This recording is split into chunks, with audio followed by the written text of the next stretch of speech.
તો નમસ્કાર મિત્રો, અત્યારના સૌથી મોટા સમાચાર મળ્યા છે. અમદાવાદમાં જે પ્લેનની દુર્ઘટના બની એટલે કે પ્લેન ફાઇટોમાં વિજય રૂપાણીના મોતના સમાચાર સામે આવી રહ્યા છે. G24 કલાક ન્યૂઝમાંથી આ વિગતો પ્રાપ્ત થઈ રહી છે અને બીજા પણ સમાચારોમાં અત્યારે ફોટો વાયરલ થઈ રહ્યા છે. તો આવો જાણીએ મિત્રો, વિજય રૂપાણી આપણા ગુજરાતના મુખ્યમંત્રી હતા, પૂર્વ મુખ્યમંત્રી.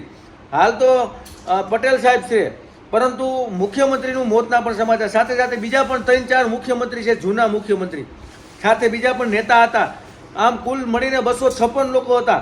હવે વિમાનની આપણે હાલત જોઈએ પ્લેનની, તો એનામાંથી ખબર પડે કે આમાં કોઈ માણસ હાજુ જીવતું બચ્યું હોય નહીં. પરંતુ અત્યાર સુધી લોકો કહેતા હતા કે ભાઈ ઘણા જીવતા રહી ગયા છે, અતિ ગંભીર છે. પહેલાં એવું કહેતા હતા વિજય રૂપાણી સાહેબ જીવતા છે અને ગંભીર છે. હવે ફોટો અને વિડીયો એવા વાયરલ કરવામાં આવી રહી છે કે વિજય રૂપાણી સાહેબનું પણ નિધન થઈ ગયું છે. જો થઈ ગયું હોય તો ભગવાન એના દિવ્ય આત્માને શાંતિ આપે. અને આ પ્લેન જોતા એવું ખબર જ પડી જાય કે આમાં કોઈ જીવતું બચ્યું નથી. અને લાશોના તો નાના નાના ટુકડા થઈ ગયા અને કોની લાશ કયા ભાઈની છે કાંઈ ખબર જ ના પડે, કોઈ ઓળખી જ ના શકે એવી હાલત બની ગઈ છે.